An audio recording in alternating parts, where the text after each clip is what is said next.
Magandang buhay! Nandito naman ako sa Mayluya. Bibisitahin ko ulit itong luya dito sa Area 1. Kasi isang linggo na naman akong hindi nakapunta dito. Ito guys yung yung bulaklak nito, ito yun yung ginagawang walis tambo. Tiger grass. Yan. Yan, bisitahin natin itong dito. Naninilaw na yung mga dahon niya Kasi October na ngayon November, December. So 2 buwan na lang. January pwede na ito.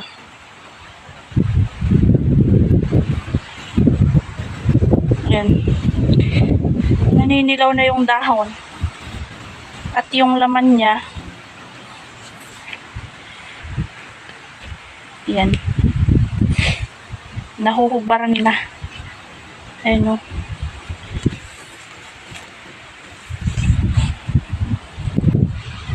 tingnan natin yung banda ron. Okay nang maging masukal to kasi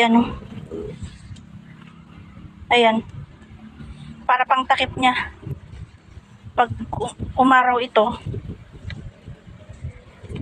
pang takip niya kasi lumabas na yung mga laman niya. Kasi pagka nag-mature na ito, malalanta yung dahon nito mawawala na yung dahon niyan. Kaya okay lang na maging masukal na. Huwag na natin tanggalin yung itong mga damo-damo na yan. Hayaan na nating lumaki. May okra pa dito. Kukunin natin yan.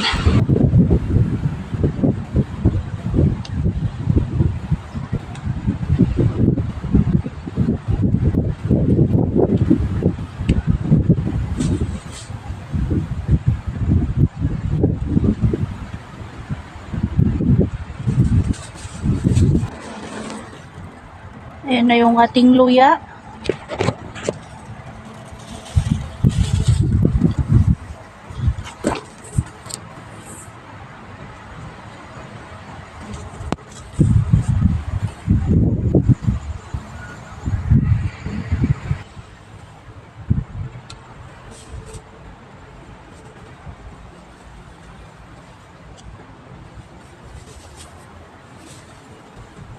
Tigas na sayang, lumaki na ko.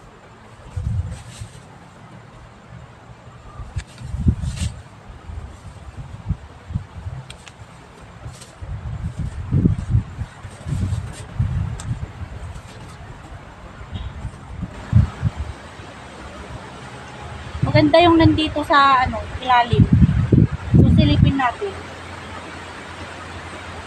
Malalaki yung nandito, silipin natin. Ito yung nasa ilalim niya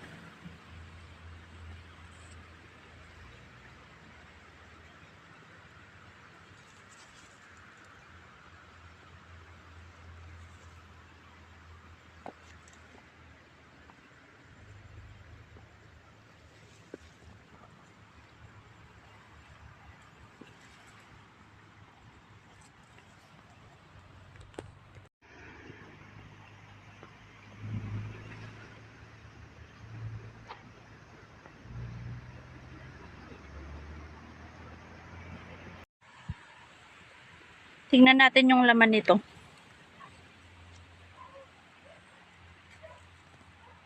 Ayan. Isang puno lang ito. Pero malapad siya.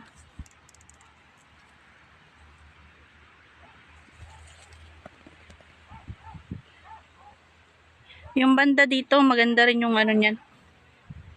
Laman niya. Tingnan natin.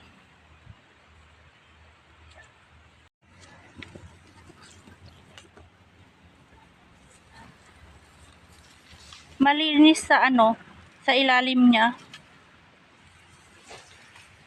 Pero kapag nalanta na itong mga dahon niyan, magiging na yan. Makikita na yung mga luya, lalabas na yung mga laman niyan. pagka nalanta na itong dahon niya. Ayun oh, malaki yung puno nito. Ayun, may lumabas. Isang puno lang yan. Ito din.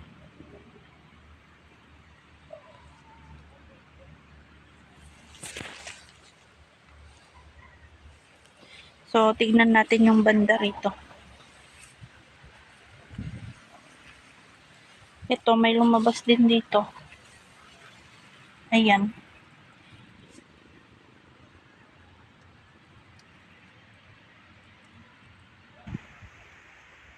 Ayan.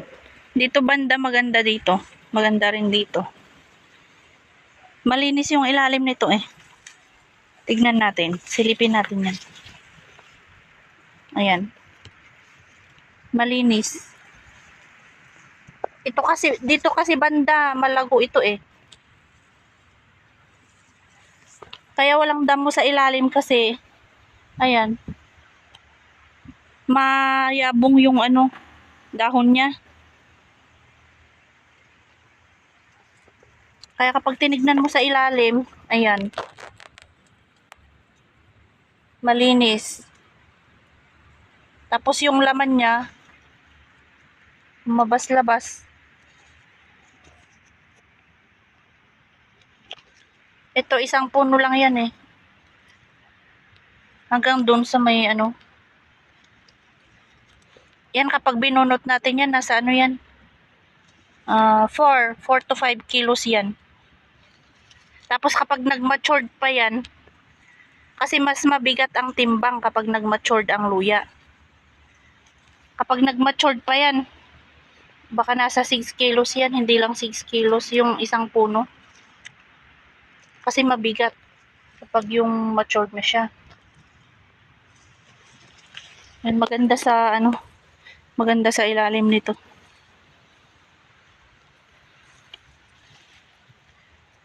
Ayan. Tignan natin dito banda.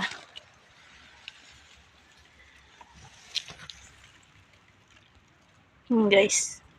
Nakikita nyo yun? Ayan o. Malaki ito. Malaki yung mga yan. Pero, parang maliit lang sa camera.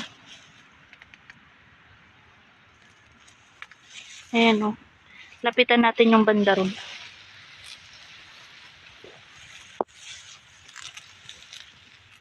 Ito. Yan guys o. Malaki.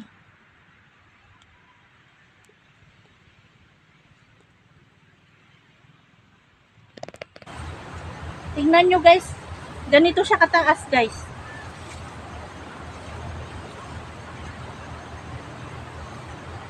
Yan. Hanggang dito ko siya, sa leeg. Mataas talaga dito, pero yung nasa taas, medyo pandak lang, pero yung laman niya parang ganito din. Wala din pinagkaiba. Ito lang kasi, ang diferensya lang, matataas ito. Tignan natin yung nandito. Tignan natin yung banda rito.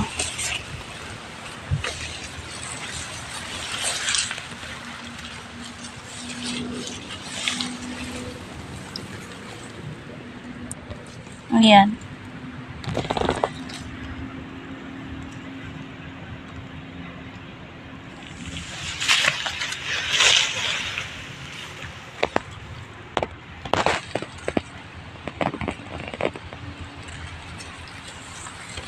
Ito ang maganda kapag ano, yung harvest na.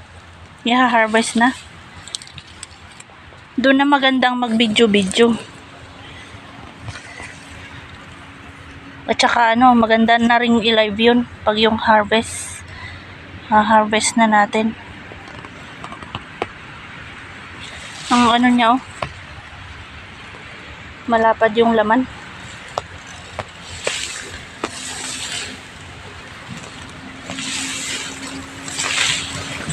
Ito oh. Yan. May mga manok na nag-aano dito oh. Manok ng kapitbahay. Ayan. Umaabot pa kasi sila hanggang dito eh.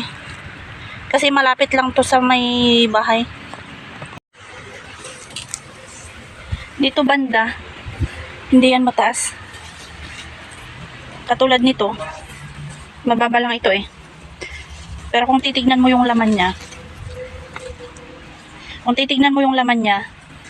yan. Halos parehas lang nung ano, nandito sa kabila, yung matataas. Mexi lang ito. Kung i-compare natin dito, ayan oh, matataas. Pero parehas lang sila ng ano, laman. Malalaki din. Ayan. Mabas-labas na rin sila.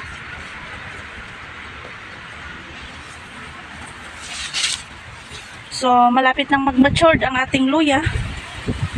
October po ngayon. 2 buwan na lang, iha-harvest na natin ito.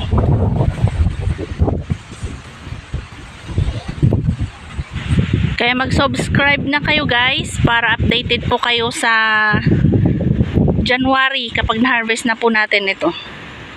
Subscribe guys. Thank you very much.